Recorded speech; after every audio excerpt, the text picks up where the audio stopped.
Welcome to Shellie Live. This is the place where magic happens for the body, the mind, and the spirit. My name is Shellie Carter, owner and founder of Alder Healing Center here in beautiful Lombard. And I am happy to finally have my special guest, Steve Wilkinson, with us. Steve, welcome to the show. Thank you, Shellie. Thank you so much for having me again. I apologize for having those technology issues last week, and I'm really excited to finally be here in the flesh. Yay! And so, Thank you. Steve, you're welcome. So Steve has written a book for Thou Art With Us, or for Thou Art With Me, and it's his spiritual journey toward discovering favor with God and his journey through cancer. And so we're going to take off. I know I shared a little bit about his journey last week in the very beginning. So tonight we're going to start off with a recap of that and talking about vulnerability to the things that we're exposed to, particularly as we're young growing up. So Steve? Well, thank you, Shellie, and thank you so much for doing such an awesome job of covering for me last week in my absence. So, but anyway, let's recap what was discussed last week. So, the topic last week was on vulnerability, and when I speak about vulnerability, I'm going to specifically go back to how I refer to it in my book, because a lot of the things that happened to me was when I was much younger, and we're very vulnerable when we're young, and particularly in our youth. And part of the reason for that is because, as you know, you've always heard that statement that kids' minds are like sponges. So the thing that happens is, no matter what it is, if it's a good event, bad event, whatever it is, those things have a tendency to stay in the subconscious mind. So what happens is they go deep into the mind, and a lot of times they stay with you, most times forever. So for me, the big thing that occurred for me when I was 13 years old was the devastating loss of my aunt. And my aunt was at that time was my caregiver. She was pretty much everything. She, took care of me, nurtured me. She was my foundation. And that loss, which, like I said, happened when I was 13 years old, stayed with me, and it still stays with me today. So.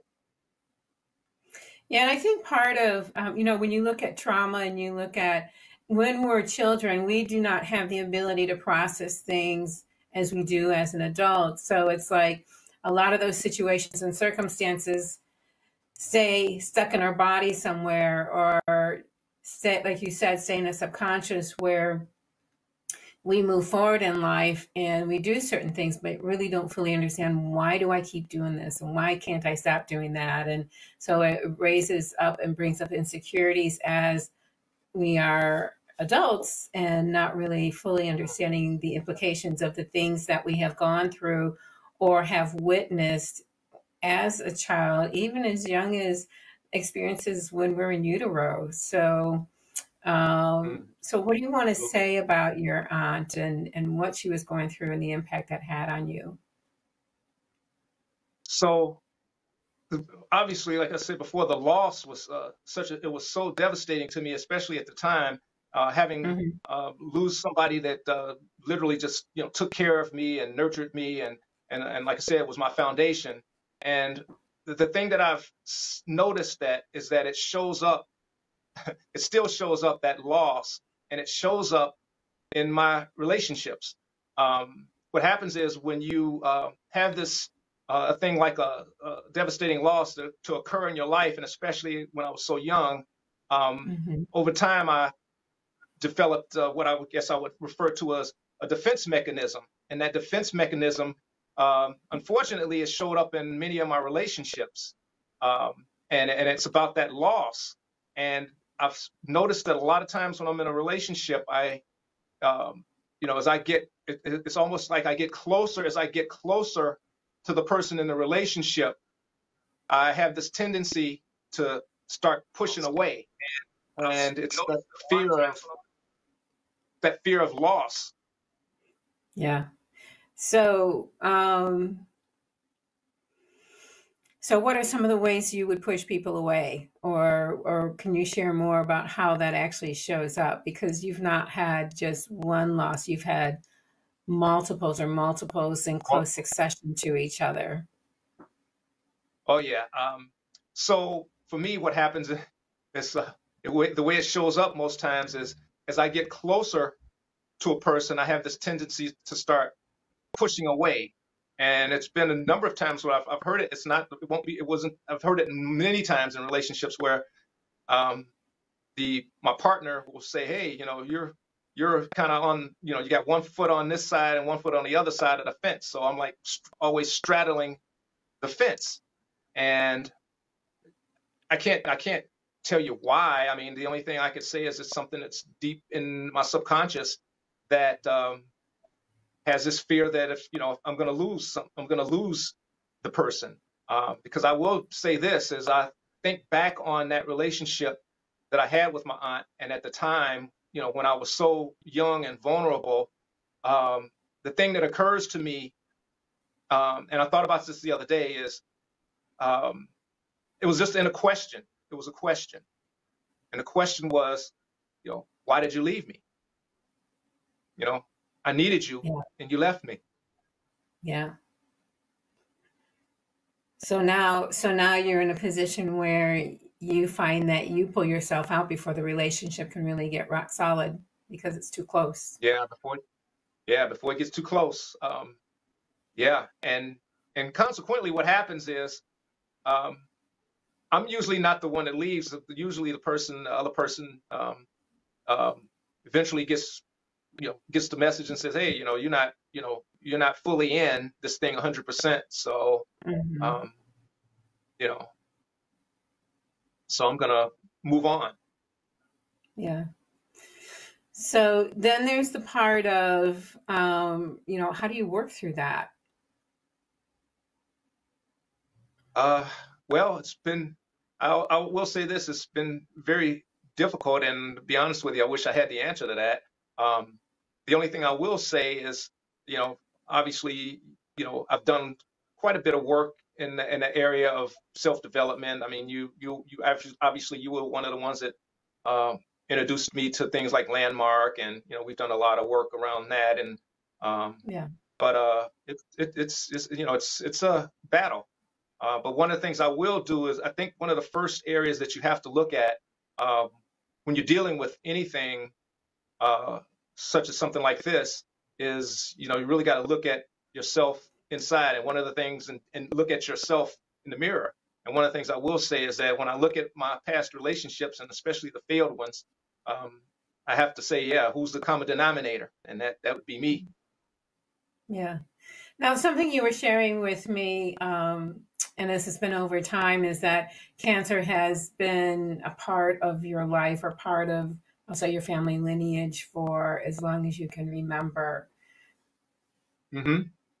Yeah, and then it was so that uh, a devastating loss of my aunt. It was like a double-edged sword because not only was it that loss component that continued to stick with me, but it was also that what I will call began for me that what I would call a generational curse of cancer, and that was Hmm. my first exposure to it, Yeah. and certainly wouldn't be my last because over time I lost a lot of people to that. So having gone through it or having gotten that word that I actually was going from a spectator watching this and sitting on the sidelines watching people, loved ones, go through. And then also it was a spiritual struggle because I had to, I talked to God a lot and I asked him, I said, so what are we, what's going on here?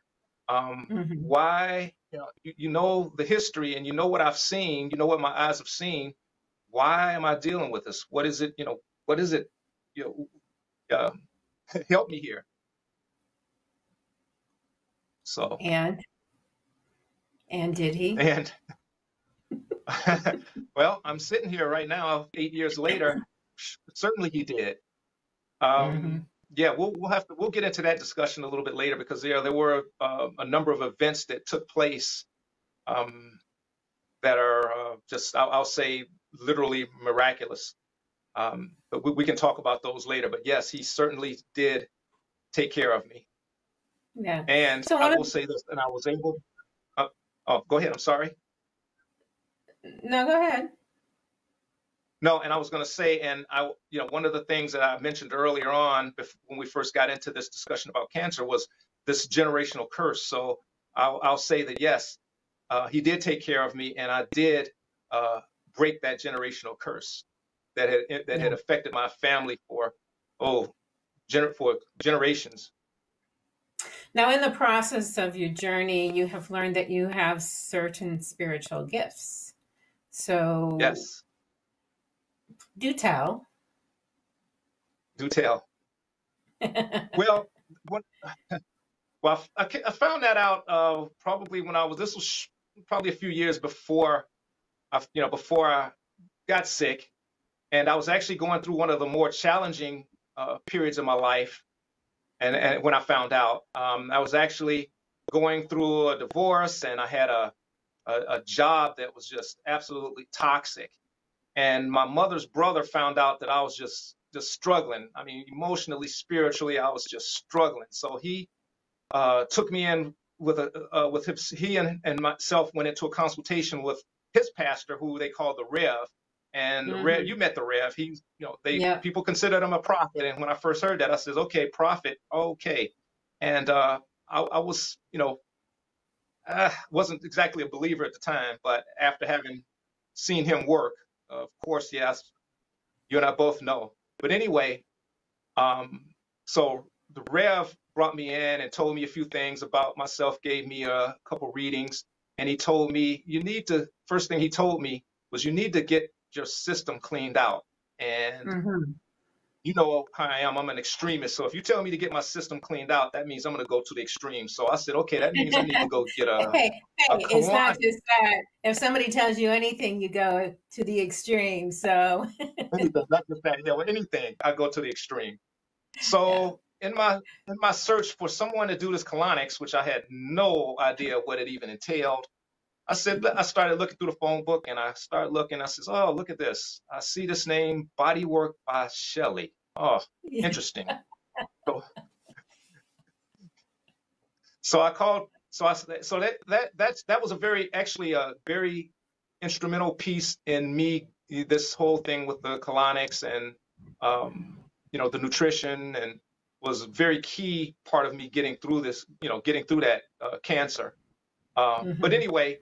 One Sunday, I was at church with, and you were there with me. I recall you were there, Shellie, and the Rev stopped in the middle of his service and said, "Hey, Steve, you need to start taking sea salt baths."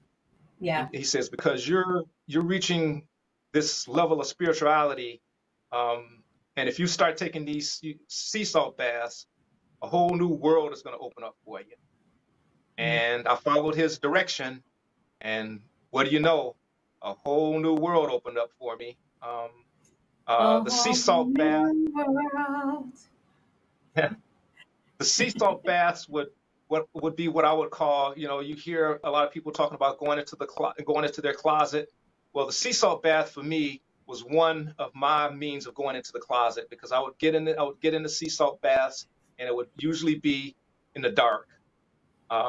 Because I felt like that was the place and the setting where I was closest. I felt the closest to God was in that sea salt bath. No distractions from the outside world, just one-on-one, personal, direct communication with the Father. Yeah. And so in those baths, what did he reveal to you? Oh, wow.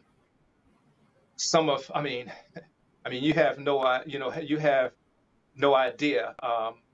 We'll talk about that in this next section, about one of the things that he told me in those sea salt baths. But one of the things that was provided to me in these sea salt baths, and particularly in the beginning, was just a sense of serenity and peace. And peace that I couldn't find anywhere else. And over time, I found some other ways to find that peace. But that's where I really found my peace, and that's where Yeah. God really calmed my anxious soul. Yeah. Yeah. So, it's so great because even when you think about what's going on in the world today with the COVID and being in quarantine and then not certain about what the future is going to look like, whether you've lost your job, you're working part-time and looking at how you're going to survive. And the number one thing that keeps coming up over and over with my clients that I talk to virtually and my friends that I talk to, it's like, how do we address this fear thing? Because sometimes it becomes so overwhelming, it's just like immobilizing people. And it really takes capture and control of their whole day, their whole body, how they function. And I was reading an article the other day where they were saying one thought of fear, that moment of being in fear, drops your immune system for 6 hours. Wow. Yeah. Wow. Yeah. So I'm really glad that we're having this conversation because I hope that it becomes a space of encouragement for those who are out there dealing with, maybe they are dealing with the COVID-19, or maybe because there's other viruses and things going on. And then there's situational issues that people are dealing with. And now everybody's under one roof. So now you have to deal with each other. And it's like, okay, how do I get through this? And how do I find peace of mind or peace in my soul and still be able to function and do the things that I know I need to do for myself. So one of the conversations we got to talk about is stepping into spirituality and really capturing when your spiritual gifts were being revealed to you. So what do you want to say about that? Well, what I'll say about that is, and I'll say it's a simple, I guess, word, but the process is not easy. And what I'll say is, for me, and I'll just say for me, and now everybody's got their own, way of doing things. But for me, it was about my listening, because I had always sought after having this personal relationship with God and communicating with him at a different level. But really where it changed was in the listening, in my method of listening, and where I listened. So that was the big step for me, because one of the things I will say is he's always talking to us. He's always providing us direction. We pray and we ask for things and we wonder, well, what's going on? Why is he not answering? And I honestly believe he's always constantly listening to everything we say, all our needs and all of our concerns. He's always listening, all of our prayers. But it's really where I think, and I'll say I do too, where we fall short is in our listening. That's a big area, is in listening. Well, and I'm going to add to that, and I'm going to say it is in our listening, but it's also in the questions that we ask, because some of us ask questions like whiny baby children versus asking the question and asking for direction. And then I love that you said the space of listening, being in that space of listening to be able to hear. So if you're talking all the time, let's say you're on a date with somebody and they're talking nonstop, are you going to want to go back out with them, or are you going to want to have another date with them? Probably not. I hear you chuckling over there. So it's the same thing with God. You're looking for a relationship with God, and you can go to God and be like a whiny child, or just be like, no, and why didn't this and why didn't that, and I want this and I want that, versus being grateful or thankful and just being in the space of gratitude. And I think the listening piece, you're spot on, is so key. And when we're in that space of being able to listen, then we're able to get instruction and find out what is the next step, what direction am I to go. And there might be many roads and many paths, but I think the cool thing about the listening and having that time in the bath with God, or whatever that is for you who are out in the audience, and is that there may be many different roads to go on. And the cool thing is that you can move forward in the midst of a pandemic, in the midst of crisis, no matter what it is that's going on in your life, and have a sense of peace inside of yourself. Inside of yourself. It's not going to come from out there. Right. It comes from within. And then I'd also like to add something, because I think one of the most profound pieces of information, and I was going to go into this, and then I'd like to read a quick passage. One of the most profound pieces of information that I received was actually from you, and it was during a process, and because I was starting to really heavily rely on Rev to, prophesy and tell me, hey, well, what was the outcome going to be on this situation I was in? And I got really reliant on him. And this is for everybody out there, is, because sometimes we have a tendency to rely on others. I mean, and our pastors have a purpose, but sometimes we rely on them too heavily. And the most sound piece of information I got, the most profound piece of information I got, was when one day you told me, and I was upset when you told me. You said, "Oh no, you weren't upset. You were pissed off." Oh, well, okay, yeah, not me. But anyway, I was pissed. I was like, "What do you mean I don't need him?" And then he says, "Well, you have spiritual gifts. You can go directly to the source." And I was like, and I had to stop in my tracks and scratch my head and say, "Really?" I was like, I didn't know I had the authority to go directly to the source. Yes. And life-changing. That was life-changing. So I'm just curious, how did that change your life? Because I know that was actually a really tough conversation for you to be with. Well, let me just put you like this. It says, okay, so I said, okay, now I've got to go. I can't go to someone else now to give me the answers I need to know. And I'm like, so how do I deal with that? And I said, so if that's the case, if I got to go directly to the source, that means I got to figure out how I talk to the source directly in and everybody has that, everybody can do that. Everybody has that ability to do that. But I think every person has their own method and their own way. So I had to, and I have a chapter later on in my book where I talk a little bit about it. It's called Tuning into God's Frequency. And so that's where I started learning to, tune into his frequency. And I developed a direct relationship. And I've always had a relationship with God, but it was going through this journey increased that communication and that relationship exponentially. Yeah. I love that. I remember when you were first writing the book and you said tuning into God frequency, and it's like, fine tuning that radio, those old radio stations, and you just barely move it to get that right station that you want to get. Like that, when I hear you say tuning into God's frequency, would be tuning into, like, you're finding that right frequency, so you're hitting the right station at the right time to get exactly what you need. So share with us the passage you were talking about. Okay, so this is just talking a little bit about my about the sea salt baths, and it kind of captures the whole essence of this chapter, stepping into spirituality. Okay. What I've come to realize is that the sea salt baths opened up a new level of listening for me. God had always been communicating with me, but I was on a different frequency.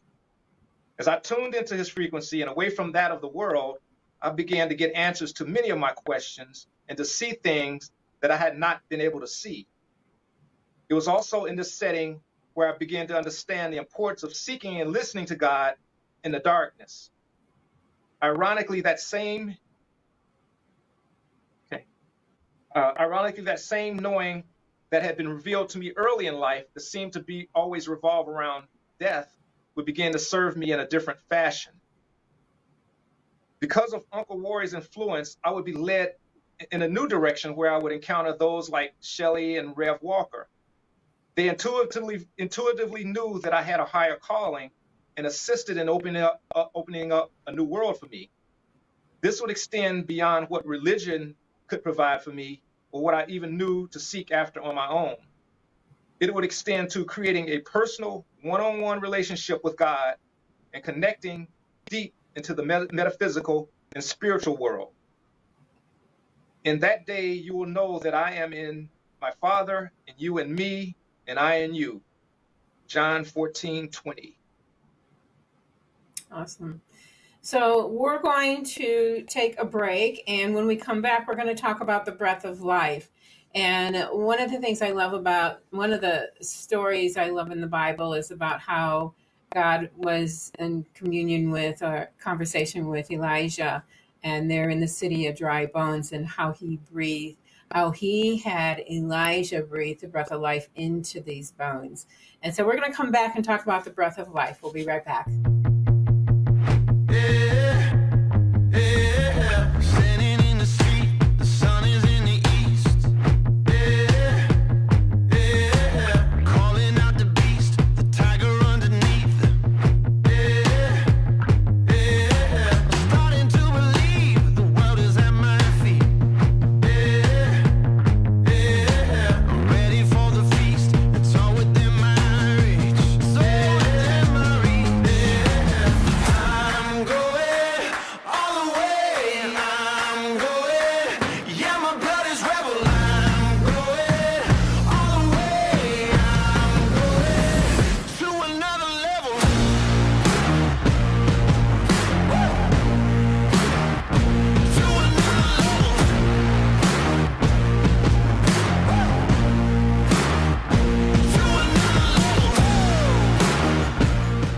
So Nature's Sunshine has come out with their own CBD products, which I know I've been promoting for some time. And mine is actually under Alder Healing Center. It's alderhealingcenter.mynsp.com. And you can go to kemp.com. And we have meditation coming up tomorrow.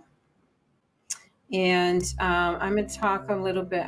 I'll show you once we're finished with the meditation by design. So on Fridays at 7 p.m., it's a free half-hour meditation. Tomorrow, we're going to talk about the root chakra along with stress relief, because root chakra has to do with your foundation, money, finances, family, and healing the root chakra, sacral chakra, can actually create empowerment, peace of mind, and free from stress. So any of you out there who are dealing with stress, or feeling frozen, or not sure what direction to take next, you want to be with us tomorrow at 7 p.m. Central Standard Time. Donations are welcome, and we look forward to seeing you then. So I'm just going to say, with the Nature Sunshine commercial that came up, this is hemp seed oil. It's one of the new Nature Sunshine products. I don't have my sponsor number handy, but if you go to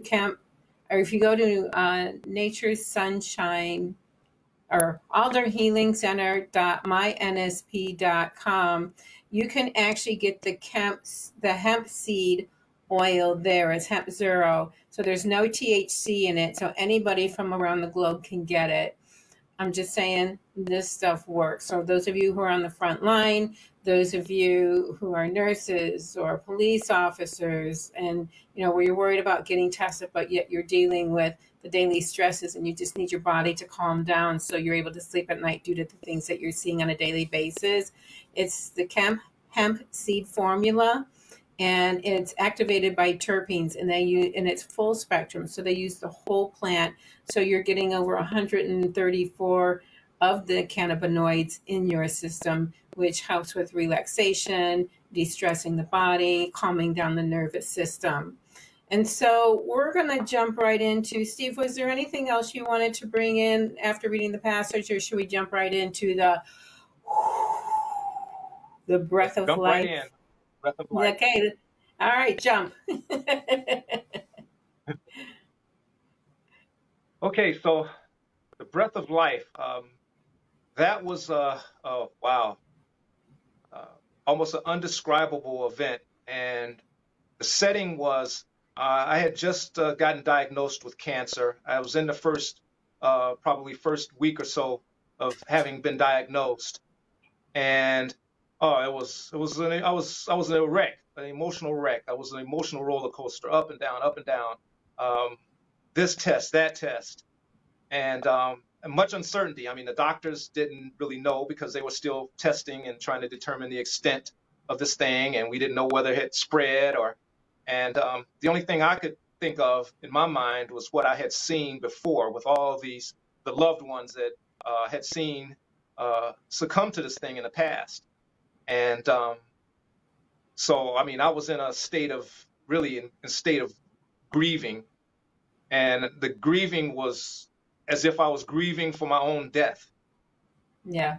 So I was going through this, and I was waiting on getting ready to take this test where they actually go in and remove tissue, and they were actually going inside of me. It was like a minor little surgery, and they were going to go in and determine whether, you know, they were going to actually be able to do surgery, or if they were just going to be able to, you know, just provide a treatment and hope for the best. So that was one of those tests which I kind of compared to the old Scrooge thing. That was like the ghost of the Christmas future, the one that I was afraid of the most. So I was really on the edge, and this thing was coming up. And so it was on a Monday. I was going to have the test on a Wednesday, and I went home, had a really bad day, and God told me to go and retreat to my sea salt bath. So I got in the sea salt bath. It was about 9:30. I sat there for half an hour, and that particular time it served no purpose because I was still just so anxious and just so sad. And in the middle of that bath, he said, "You know what? This is not working. Get out of the bathtub. Go get in the bed, and just go get in the bed." And it was really almost like he was upset at me. And I said, "Okay." And I went and got in the bed.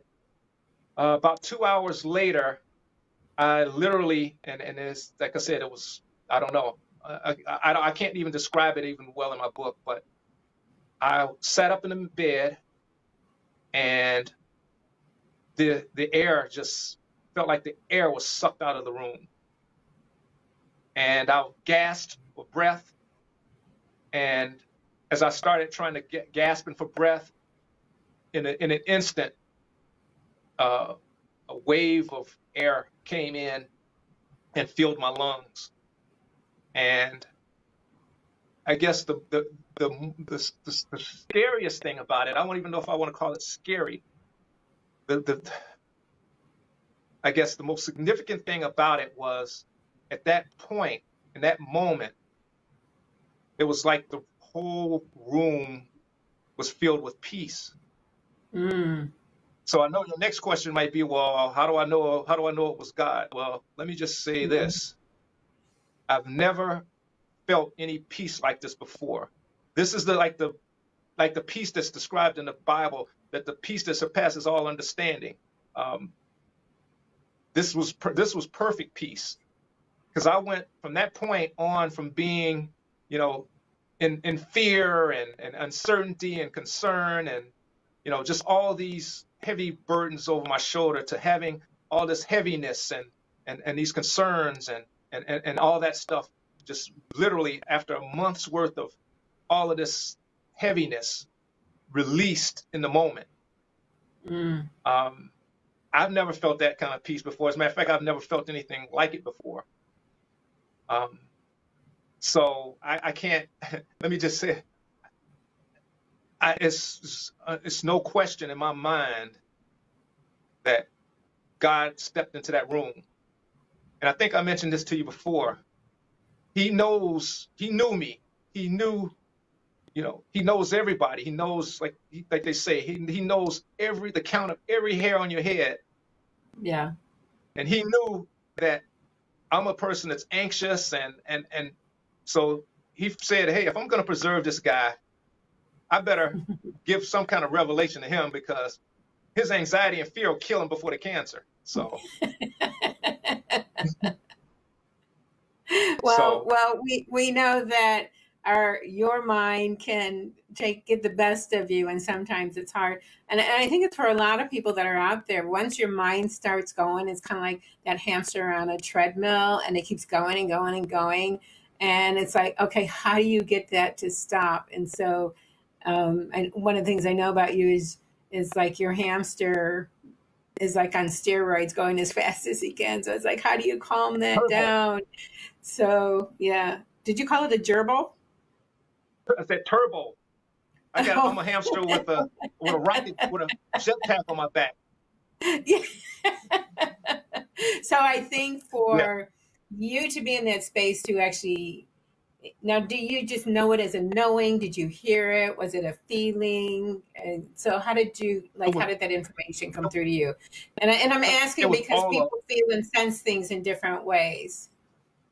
It was all of it. So that knowing that I had, and that's why I said that knowing at some point finally served me, because it was a knowing, knowing that he had touched me, that he had been trying to communicate with me earlier on and revealing things to me.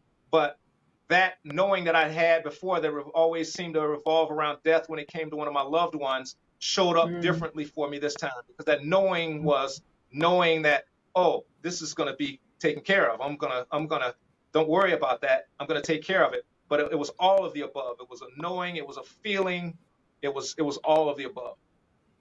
Yeah. Yeah. I think there's a lot of concern or question out there where people question, like they'll see lights flickering off and on, or they'll get a sense of something, or they'll see something walk by that looks like a shadow and they'll second guess it. So what would you say to the people who maybe question when they see or experience what I would call paranormal activity, or activity where we're seeing beyond what the human eyes can actually see? Well, what I would say about that is you and I believe we all intuitively know what's right or wrong, but the problem is we get into our heads a lot. Yeah. And our heads, we start thinking, we talk ourselves out of it. But I would say, you usually intuitively know, and I'll say when you start talking about that other world, you intuitively know whether it's something good or bad. And obviously, if you know it and you sense and you know deep down in your spirit, then I would say embrace it. Embrace it. And in the beginning, it might be scary, or might bring some fear. Like when I first when I talked about in my book, I talk about earlier on when I was 6 years old and I found my uncle on the porch dead, and I wasn't hysterical or anything. And they asked me, well, how did you know? When I went out there and saw him, he says, well, and I didn't touch him or do anything, or he was asleep. And he said, how did you know? And I said, I just knew. And it was, it was a little scary in the beginning, especially as time went on, and I started realizing, looking at this whole thing from a different perspective. But at some point, I just knew I had to embrace it, and that's why I call it a gift or a curse, because at some level it looked like it was a curse, but I'll just say it like this: I truly believe that all good and perfect gifts come from God, and that was His gift to me. And it's not always going to show up the way you think it's going to show up. Oh, it rarely does. I remember as a little girl, I used to pray that I would walk by people and their life would be changed just from being in my presence. And I would pray for the gift to heal, and pray for and all the gifts I have, I believe they're gifts that I was born with, but then it was the learning of how do I use them and how do I implement them, and then how do I protect myself in the process. And I also teach my clients to do that too, which was part of our journey together also. Yes. Yeah. So Steve, fortunately we have a part 3 to your book. And I really want to thank you for being on the program today. This has been a treat and a delight. Any last words for our viewers? Well, I guess I'll just say like this. I appreciate you all being here tonight, all those that are out there viewing. Thank you so much. I love you all. And also, I would like to thank the host, Shellie, and I have to thank Lynn. Lynn, I appreciate it. Thank you all for having me here this evening. And I'll just leave all those people out there and anybody that's listening to this, and just tell them to, we're going through some difficult times, some unprecedented times, but just keep your trust in God. Go directly to the source, and be blessed. Yeah. So if somebody wanted to make a purchase or invest in your book, how could they find it? Yeah, so you can, well, the first way that you can do that is I have a website. It's the title of my book, For Thou Art With Me, but just no spaces. So forthouartwithme.com. You can either go there, or you can actually message me on Facebook, and that's another way. And then probably in a month or so, I'm going to have it also available on Amazon too. So those will be a couple ways that you'd be able to. And then your Facebook page is what? Oh, Steve Wilkinson. That's all I know. So just go.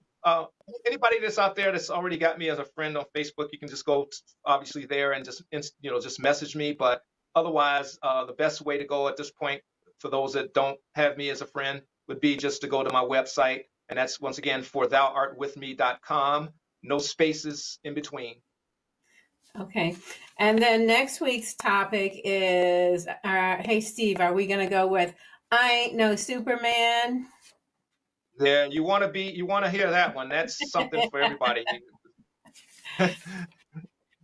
Yeah. So thank you again for being on the show. And thank you everyone for joining Shellie Live. Here at Alder Healing Center, we pride ourselves on assisting you on your journey through life and health for the body, mind, and the spirit. Let us guide you to a fulfilling life and a centered life, and one full of purpose and health. So be sure and reach out to us. And those of you who watch me on or following my YouTube channel, be sure to like and subscribe and ring the bell so you know when we have future programs coming up. And joining us tomorrow night for Meditation by Design at 7 p.m. So we look forward to seeing you real soon.